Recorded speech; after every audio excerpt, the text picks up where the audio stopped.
Bonjour et bienvenue dans cette nouvelle formation Exchange 2013 dont le titre est Configurer et gérer un environnement de messagerie Microsoft Exchange 2013 en vue de la préparation à l'examen 70-341. Alors, tout d'abord, je vais vous présenter le plan de cette introduction. Je vais démarrer par me présenter. C'est quand même la moindre des choses, que vous sachiez qui je suis, ce que je fais et comment j'évolue dans mon environnement professionnel. Certains d'entre vous me connaissent déjà, puisque j'ai animé la formation Exchange 2010 niveau 1 et SharePoint 2010 niveau 1. Là, je fais Exchange 2013 niveau 1, en vue de préparer bien évidemment les différentes formations de niveau 2.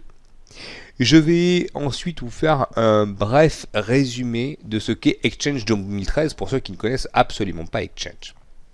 Bien évidemment, on va voir ensemble le plan de la formation, l'ensemble des modules qui vont être présentés tout au long de la formation, la certification, toutes les informations utiles au passage de la certification, et enfin, je vais vous présenter l'environnement de travail, à savoir le poste sur lequel je travaille actuellement, le schéma du lab que j'ai monté pour dérouler toutes les démonstrations de la formation, un petit récapitulatif de l'ensemble des serveurs qui constituent mon lab, et bien évidemment quelques précisions quant à la configuration de l'outil que j'utilise, donc VMware Workstation, pour cet environnement de lab. Bien évidemment, c'est aussi pour moi très important de définir avec vous les objectifs de cette formation, que vous sachiez d'où vous partez et vers où vous allez arriver, et bien évidemment de cadrer tout au long de la formation les points les plus importants en vue de la préparation à l'examen. Je terminerai toujours chaque module par un ensemble de liens que j'appelle références, qui sont l'ensemble de mes liens, je dirais, que j'utilise régulièrement. Donc, à savoir les sites web les plus couramment utilisés ou ceux que j'utilise le plus souvent, ceux qui sont pour moi indispensables et bien évidemment toujours les liens préférés. Une petite parenthèse sur ce module où je présenterai également l'ensemble des liens qui font référence à toutes les sources logicielles que j'utilise au cours de la formation. Alors, qui je suis? Je suis donc Emmanuel Vinazza, je suis consultant expert Exchange et SharePoint depuis de nombreuses années. Je réalise essentiellement des missions d'architecture, de migration, je fais aussi de la formation, je fais beaucoup de consulting et j'évolue dans le cadre effectivement de différentes missions au sein de grands comptes. Le plus gros de mon activité aujourd'hui est essentiellement porté sur SharePoint 2010, mais il n'en reste pas moins que je garde toujours la main sur Exchange, bien évidemment, et la partie Exchange 2013, je souhaitais avant avoir vu l'ensemble du produit, puisqu'il s'agissait pour moi d'abord de me mettre à niveau sur l'environnement 2013, avant de préparer cette nouvelle formation.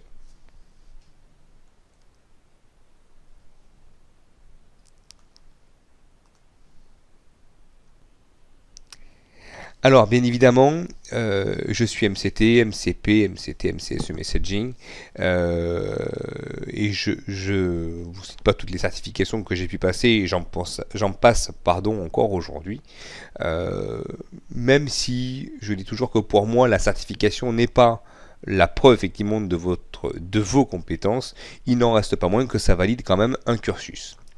Ma mission actuelle, comme je vous l'ai dit, elle est plutôt orientée SharePoint. Je fais beaucoup de SharePoint et beaucoup de PowerShell, vraiment en grosse quantité on va dire.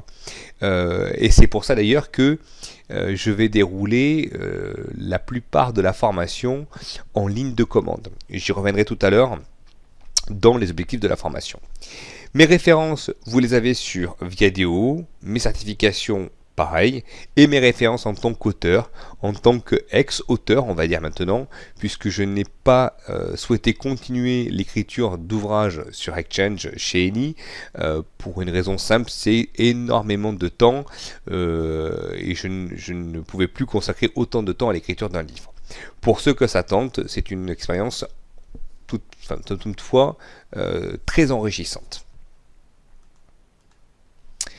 Alors, on va continuer par définir ce que c'est Exchange 2013. Pour ceux qui connaissent déjà Exchange, 2003, 2007, 2010, ce n'est plus à présenter. Je vais juste vous rappeler qu'Exchange 2013 apporte, par rapport aux versions précédentes, un ensemble de nouveautés et de nouvelles fonctionnalités. Pour ceux qui ne connaissent pas Exchange, Exchange c'est quoi? C'est une plateforme de messagerie d'entreprise qui va vous apporter la possibilité au sein d'entreprise de mettre en place un système de communication de messagerie, donc de mail électronique, pour communiquer autant en interne ou entre l'interne et l'externe, et bien évidemment d'apporter une solution collaborative à l'entreprise en ayant la possibilité de mettre également une collaboration entre une partie Exchange et d'autres solutions comme SharePoint ou Lync 2013. Bien évidemment, cette solution de messagerie vous permet une collaboration plus efficace aujourd'hui qui n'utilise pas le mail en entreprise. Je dirais, je ne connais pas une seule société, pas une seule, qui n'utilise pas de mail. Même si elle n'utilise pas de serveur de messagerie interne, je connais peu de monde aujourd'hui qui n'a pas son adresse mail. Voilà, donc Exchange, c'est avant tout une solution de messagerie d'entreprise qui sait, par rapport à ces versions précédentes, de plus en plus ouvert à ce qu'on appelle un modèle hybride, à savoir la mise en place d'une solution à la fois dans votre réseau local et à la fois hébergée chez Microsoft. Ces solutions-là, on y reviendra très peu. Elles ne sont pas l'objet, de la formation, mais il faut quand même en parler. Voici à présent le plan de la formation.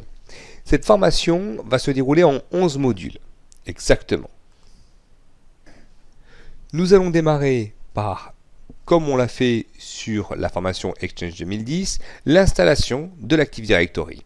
Petite évolution par rapport à Exchange 2010, on a un environnement, vous verrez, qui est full 2012 Windows 8. Donc on installera la partie Active Directory 2012 et on verra un ensemble de points importants, plus détaillé que ce qu'on a fait les fois précédentes, sur cette convergence entre la partie Active Directory et la partie Exchange. On aura ensuite des modules qui vont aller par deux, c'est-à-dire le module 2 et 3 qui va concerner l'installation d'un serveur et la configuration d'un serveur de boîte aux lettres avec la gestion des destinataires. Alors, autant pour moi, je parlais plutôt des modules 3 et 4 et des modules 5 et 6, puisque dans le module 2, on va voir tout ce qui est lié à l'installation du serveur Exchange 2013, alors que dans les modules 3 et 4, on va traiter tout l'aspect boîte aux lettres et destinataire. Les modules 5 et 6 vont porter sur la configuration de toute la connectivité client, donc autant les clients lourds que les clients légers, mais y compris un ensemble de configurations propres à l'accès client, à l'accès du service client. Le module 7 traitera de l'implémentation et la configuration de tout ce qui touche au transport, et le module 8 qui va de pair avec le module 7 qui va venir ajouter la couche de sécurité, tout ce qui touche à la réglementation ou à la manière de sécuriser le transport au sein de l'organisation. Le module 9 va être un module assez dense puisqu'on va traiter l'autodisponibilité et ce fois-ci, contrairement donc à Exchange 2010, on va traiter vraiment deux parties. On va traiter l'aspect load balancing qui sera lié à la partie accès client et la partie DAG qui sera liée à la partie mailbox. Je reviendrai sur ces histoires de rôle puisque je n'ai pas parlé de transport hub et vous verrez pour cause, il y a quand même quelques évolutions majeur dans l'architecture et la topologie Exchange 2013. Un module 10 qui sera porté essentiellement sur tout ce qui touche à la délégation, au rôle, aux stratégies utilisateurs, et ça c'est très important. Et enfin, on terminera par une petite séance de troubleshooting qui va reprendre l'ensemble des points qu'on aura vus à partir du module 1 au module 10 et qui sera essentiellement et quasi exclusivement uniquement en PowerShell. Il y aura très peu de choses qui seront faites de manière graphique. L'objectif pour moi dans la formation, vous le verrez, c'est réellement de vous initier à PowerShell. 6 juin, donc l'ensemble des informations utiles que vous aurez besoin pour le passage de l'examen. Donc tout ce qui est lié à la certification, donc la 70-341, vous allez vite voir que la formation 70, donc l'examen 70-341, correspond en fait à la première certification, je dirais, spécifique de votre cursus MCSE orientation messaging.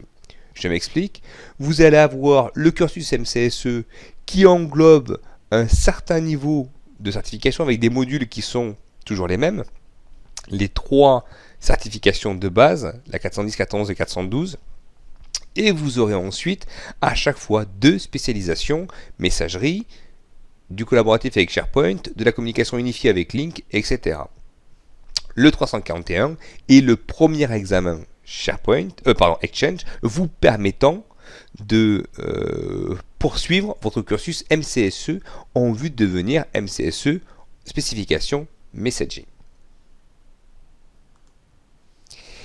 Alors, ce qui est important maintenant, c'est la présentation de mon environnement de travail.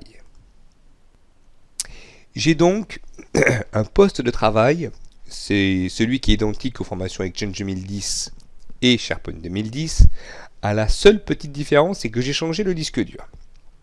J'ai toujours effectivement un Intel Core i7, j'ai toujours 32 Go de RAM, et maintenant je travaille sur un disque SSD de 1 Tera, pour une raison très très simple, c'est que j'ai de plus en plus de VM sur ma machine, et qu'il était plus pratique pour moi de les avoir toujours à disposition.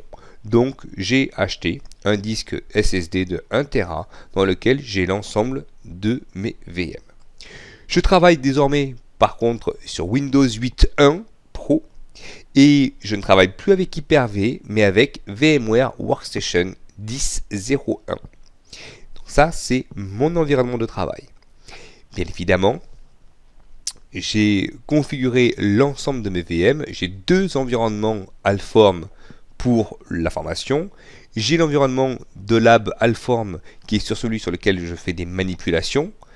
Et j'ai l'environnement Alform de démo sur lequel je fais les démonstrations dans le cadre de ce cursus de formation. L'aspect performance, vous le verrez, est extrêmement important. Les 32 Go de RAM, ça peut paraître beaucoup, et finalement, eu égard du nombre de machines qu'on commence à configurer sur un environnement, on s'aperçoit que c'est pas de trop. Aujourd'hui, je suis capable de faire tourner à peu près une dizaine, voire une quinzaine de machines en affectant à peu près 2 Go à 3 Go par machine, et ça fonctionne relativement bien. Donc les 32 Go et le disque SSD me permettent d'avoir un confort de travail en ayant des VM réellement qui répondent quasiment instantanément à chaque fois que je lance des actions, ce qui me permet réellement de diminuer les temps d'attente. Donc contrairement aux fois précédentes où j'avais les VM qui étaient sur un disque dur, là elles sont carrément sur mon disque dur machine. Voici à présent le lab de formation. Donc on aura un firewall. Là, bien évidemment, la formation ne porte pas sur ce sujet-là. Personnellement, j'ai mis en place un TMG, donc un forefront TMG, qui me permet de faire l'entrée-sortie entre Internet et mon réseau local. Et vous pourriez très bien envisager de mettre autre chose. D'ailleurs, mettez ce que vous souhaitez, peu importe. L'objectif pour moi était d'avoir un vrai réseau local avec une configuration IP dans un réseau en 10.10.10. .0/8 et bien évidemment de pouvoir avoir une passerelle qui est le firewall que vous voyez ici. Donc un petit schéma. Donc le firewall qui est ici me permet bien évidemment avec la passerelle en 254 d'orienter mon réseau sur Internet et ainsi de ne pas avoir à trafiquer ou avoir plusieurs IP, etc. Je me mets dans un contexte réellement de quasi-production où j'ai un réseau local propre avec un ensemble de machines et contrairement aux fois précédentes, je n'ai ce fois-ci installé qu'un seul contrôleur de domaine. L'installation d'un deuxième contrôleur de domaine est facultative pour cette formation. J'ai eu et j'ai pris effectivement connaissance de l'ensemble des remarques qui m'ont été faites sur Exchange 2010. Il n'y a pas nécessité absolue à avoir un deuxième DC. Ce n'est pas une formation Active Directory, mais même si j'en parle, il est toujours intéressant d'avoir, bien évidemment, pour des questions de redondance, deux contrôleurs de domaine. Mais ce n'était pas l'objet de la formation. La formation, elle porte sur Exchange. On va donc avoir un client en Windows 8, qu'on appellera alf-wks1, et on aura 4 serveurs Exchange, à savoir 2 serveurs de boîte aux lettres et 2 serveurs CAS. Vous allez voir que on aura plus les rôles de Hub et de Edge sur Exchange 2013. Je parle bien au conditionnel, puisque avec l'arrivée du SP1 l'année prochaine, il est possible apparemment que le Edge revienne. Donc, il est encore un peu tôt pour arrêter définitivement ou présenter définitivement l'ensemble des rôles sur Exchange 2013. Pour l'heure, le Edge n'est pas d'actualité. On aura donc une configuration assez simple avec un 10-10-10 et un 10-10-11 pour la partie MBX1 et MBX2, et un 10-10-10, 12 et 13 pour le CAS 1 et le CAS 2, tout simplement.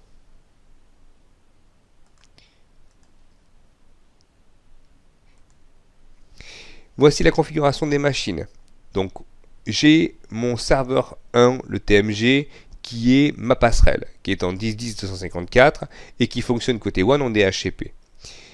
J'ai affecté entre 2 et 3 gigas par machine. Donc ça, je dirais, vous le voyez, aujourd'hui, je vous conseille plutôt du 3. Moi, j'ai mis du 2, 3, peu importe, pour des machines de lab qui ne sont pas encore en production ou sur lesquelles je n'ai pas encore installé la solution. Même 2 gigas, ça tient largement la route. Pour un forefront comme un port DC, vous pouvez mettre 2. Si vous avez 3, mettez 3. 3, c'est la configuration, je dirais, possible, mais facultativement, c'est pas indispensable de mettre 3 Go sur les machines. Vous pouvez démarrer avec 2 Go, ça suffira largement pour commencer. On retrouve donc le nom des VM avec DC1, MBX1, MBX2, le CAS1 et le CAS2 et la WKS1 qui est ma machine workstation.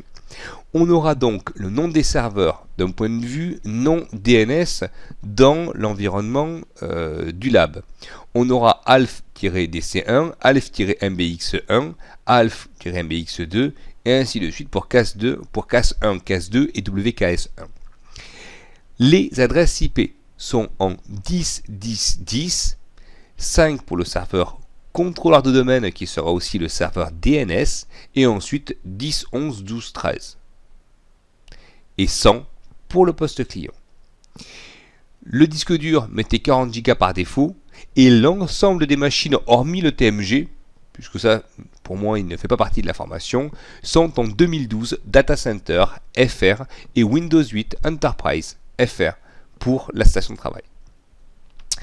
Dans le lab, on aura et on va créer un domaine qui sera alform.local. Donc le DNS du domaine sera alform.local. Le nom NetBIOS sera alform. On aura un adressage IP en 10.10.10.0/8. Et bien évidemment, si ça vous chante, vous pouvez faire du /8, /16, faites ce que vous souhaitez, peu importe. Il n'y a pas d'obligation. Ce lab, bien évidemment, c'est quelque chose que je vous conseille, je vous oriente, je vous guide. Mais dites-vous bien qu'il n'y a pas d'obligation à mettre un /8. Si vous voulez mettre un slash, si vous mettez 255 3 fois, faites-le. Ça ne me pose aucun problème. Vous gérez votre environnement. Je l'ai fait, moi, plus par rapport à la partie TMG que je me suis installé qu'autre chose. Mais il n'y a pas d'obligation. Retenez d'avoir dans votre configuration et le tableau que je vous présente, vous pouvez vous faire le même et vous le personnaliser. C'est aussi un peu l'objectif de ne pas faire du copier-coller par rapport non plus à mon lab. Soyez créatif et mettez en place aussi d'autres solutions. Si vous ne voulez pas l'appeler alfdc1 et que vous l'appelez dc1 tout court, c'est votre problème. Et bien évidemment, j'ai un TMG qui ne rentre pas dans le cadre de la formation, donc je ne présente absolument pas la configuration de TMG. Ça par contre, j'en suis désolé. Ce n'est pas l'objectif de la formation. Alors, pour la configuration VMware, depuis la console VMware, dans le menu Edit Virtual Network Editor, j'ai créé un réseau VMnet numéro X, donc 2, 3, 4, peu importe. Donc là, c'est le 2, qui est configuré en host only, c'est-à-dire que les VM ne communiquent qu'entre elles. Et j'ai configuré également le DHCP pour lui donner la bonne plage. Donc là, vous voyez, je suis parti par exemple sur un 255 3 fois. Donc voilà, il n'y a pas de problème particulier. Ça peut être 255 0 0 0. Ça peut être 255 3 fois, peu importe. Comme je vous l'ai dit, c'est libre. D'accord? Il n'y a pas de contrainte par rapport à ça. Pourquoi je fais l'activation du DHCP? Parce qu'au départ, c'est un peu plus pratique lorsqu'on configure les machines avant la configuration IP définitive, tout simplement.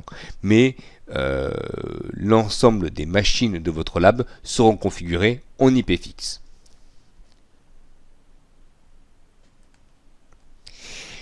Alors, je reviens enfin sur les objectifs de la formation. L'objectif pour moi dans cette formation, c'est de vous apprendre à implémenter une solution Exchange, donc 2013.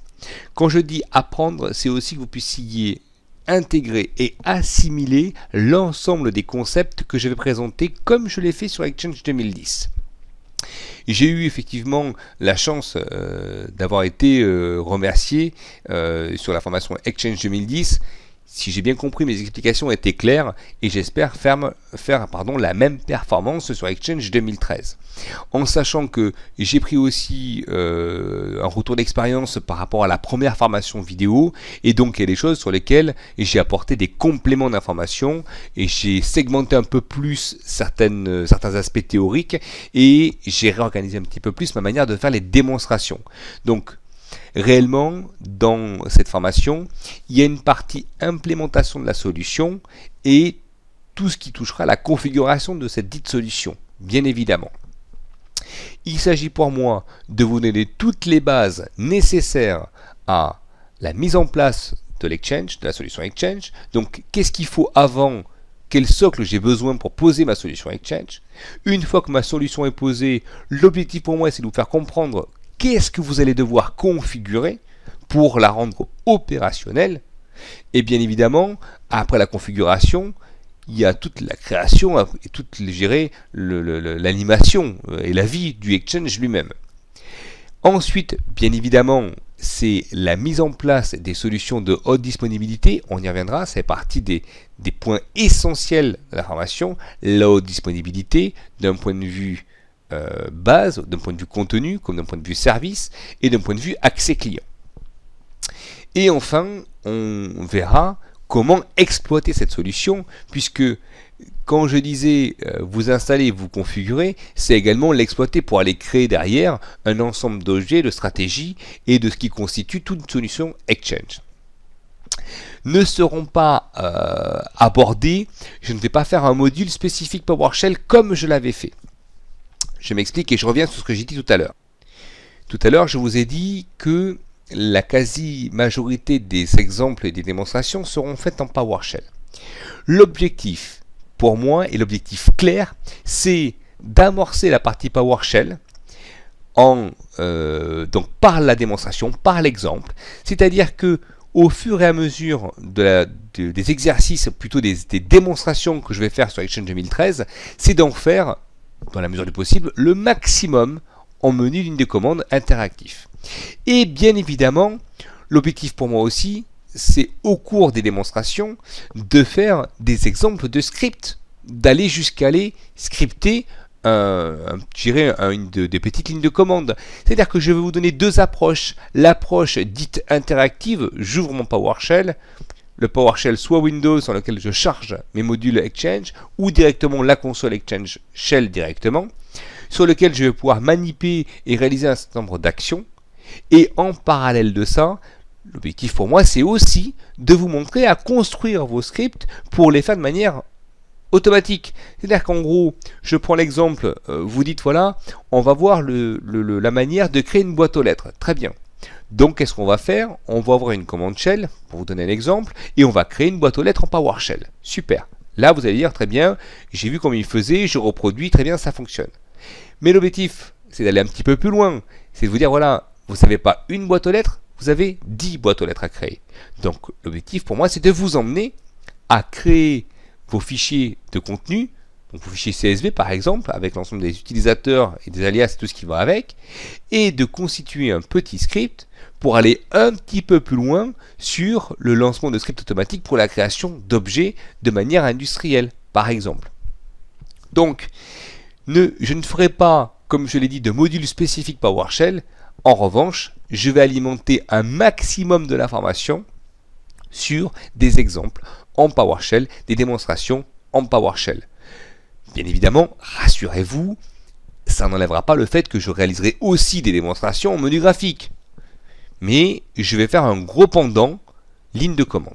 Ainsi, vous aurez une vision beaucoup plus globale et il n'y a qu'en faisant qu'on apprend. Donc en voyant en permanence les démonstrations PowerShell, vous allez réellement commencer à vous imprégner de la technologie. Pour ceux qui n'ont jamais fait de PowerShell, rassurez-vous, avant que je me lance, je dirais, à corps perdu dans la formation et en envoyant de la ligne de commande comme ça à gogo, rassurez-vous, pour certains ça sera une répétition, pour d'autres ce sera une nouveauté, donc un apprentissage. Je reprends un petit peu les bases. Donc avant de démarrer, je vais reprendre un petit peu les bases en réexpliquant un petit peu cette partie PowerShell pour réexpliquer en tout cas les termes que j'utilise et comment je construis ma syntaxe en PowerShell. Voilà.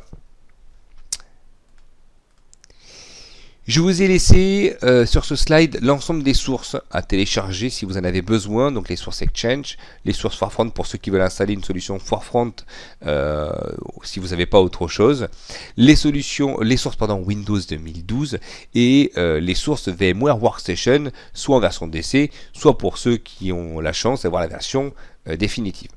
Il n'y a pas d'obligation à prendre du VMware Workstation. Vous pourriez prendre une version, vous pourriez prendre Hyper-V, vous pourriez prendre une version gratuite comme VirtualBox, je crois, ou d'autres, peu importe. Ça marche avec n'importe quelle version, peu importe. D'accord? Donc rassurez-vous, la partie Workstation n'est pas une obligation. Je préfère quand même le répéter. Alors, je vais juste maintenant présenter un petit peu le lab quand même. Alors, on va passer donc sur la présentation de l'ensemble des machines, à commencer par le contrôleur de domaine. Donc ça, c'est la machine Alf-DC1 qui est donc en Windows 2012, on peut le voir ici, qui a pour l'instant aucune configuration particulière. En revanche, je vais vous montrer quelques paramétrages à effectuer d'emblée. La première, bien évidemment, c'est quand vous ouvrez ici votre gestionnaire de serveur, c'est, vous voyez, j'ai désactivé la configuration Internet renforcée. Première chose. Dans la configuration également de mon serveur, j'ai également ici, sur la partie des comptes utilisateurs, j'ai désactivé le contrôle utilisateur. Ça, c'est un point important. Vous verrez sur la préparation du lab. Et également, je vous montre, je reviens sur le panneau de configuration. Voilà, j'ai désactivé l'ensemble des règles. Pardon. Ainsi, tous les ports sont ouverts. Donc, je ne traite pas dans cette formation la sécurité à proprement dite de mes serveurs. Donc, j'ai désactivé le firewall, j'ai désactivé la sécurité renforcée Internet et j'ai désactivé le contrôle utilisateur. Ensuite, je me suis rajouté sur le bureau la ligne de commande DOS. J'ai ma ligne de commande Shell, ça ne bouge pas. Et j'ai rajouté également la partie Internet Explorer. Pour rajouter un icône, rien de plus simple qu'aller sur l'accueil. Et ici, cliquer sur par exemple un panneau de configuration et faire épingler la barre des tâches. On revient sur le menu et on a donc le panneau de configuration qui est ici. Hop, je ferme ici. J'ai donc là ici ma machine. Je suis bien donc en Microsoft NT 6.2 Data Center Terminal Server. Data Center Server. Je suis bien pour l'instant, vous voyez, en Workgroup, je suis en fait sur ma machine locale, parce que pour l'instant il n'y a pas de domaine. Vous voyez ici, j'ai mis que 2 gigas. Et moi j'ai fait le mauvais élève. Vous voyez ici, je vous montre. Je me suis mis en 255 3 fois. Donc, J'aurais pu avoir 255 une fois, en /8, comme j'ai montré sur la formation tout à l'heure. Moi, je suis parti en 10.10.10.5 et en 255 3 fois. Parce que j'ai des contraintes par rapport à mon environnement TMG. Vu que j'ai différents environnements de lab, il y avait des questions de pratique pour mon environnement. Donc, vous avez deux solutions. Soit vous calez sur le /8 comme je l'ai montré sur mon schéma, soit vous calez sur mon lab et vous calez effectivement sur 255 3 fois. Mais ça, c'est votre choix. Comme je l'ai dit, il n'y a pas d'obligation. L'objectif n'est pas de faire du copier-coller bêtement ou de manière non réfléchie, c'est de le faire en comprenant ce que vous faites pour arriver à le faire tout seul en l'adaptant après à votre configuration d'entreprise. Donc ici, j'ai mon DC1. Je retrouve ici le MBX1. Toujours les petits temps d'affichage. Voilà, avec l'environnement. Je retrouve ici le MBX2, le CAS1, le CAS2 et la station de travail WKS1. Toutes ces machines, comme vous pouvez le voir, sont locales. On voit bien. Elles ne font partie d'aucun domaine pour l'instant. Donc ça, c'est mon environnement de travail. Je reviens sur mon slide. Voilà. Je vous ai laissé ici l'ensemble des liens utiles. Alors, pour ceux qui ne me connaissent pas, sachez que je présente toujours 3 types de liens. Ce que j'appelle mes liens préférés. Ça, c'est les sites, en général, les blogs sur lesquels je vais régulièrement, qui me servent pour moi de référence et qui sont des liens dits sérieux, sur lesquels il n'y a pas trop d'erreurs. Ensuite, il y a les liens que j'utilise régulièrement. Souvent, ce sont des liens officiels, des liens TechNet, des liens qui sont réellement donnés par Microsoft. Et ensuite, qui constituent un petit peu la Bible. Hein. Même si, entre parenthèses, souvent le TechNet dit tout et son contraire. Mais peu importe, il faut savoir aussi déchiffrer l'information. Et les liens qui pourraient être utiles, c'est-à-dire que dans le cadre de la formation ou des modules, il y a des liens où il y a des sujets qui sont un peu hors périmètre, qui sortent un petit peu du sujet, qui sont vraiment en bordure de formation, mais dont il faut quand même parler. Et pour ça, je mets toujours des liens utiles. Là, en l'occurrence, vous avez un lien sur les mises à jour TMG. Pour ceux qui vont installer un TMG Forefront 2010, vous verrez que vous avez une petite procédure. Et j'ai trouvé ce lien qui était quand même pas mal. Voilà, donc toujours 3 types de liens, mes préférés, ceux que j'utilise régulièrement et les liens qui, pour moi, vous seront certainement utiles ou pourraient vous être utiles dans le cadre de la formation. Voilà. Alors, je crois que je vous ai tout dit pour cette petite introduction. On va donc démarrer notre premier module, à savoir la partie Active Directory. Merci de m'avoir suivi pour cette introduction et je vous dis à tout de suite.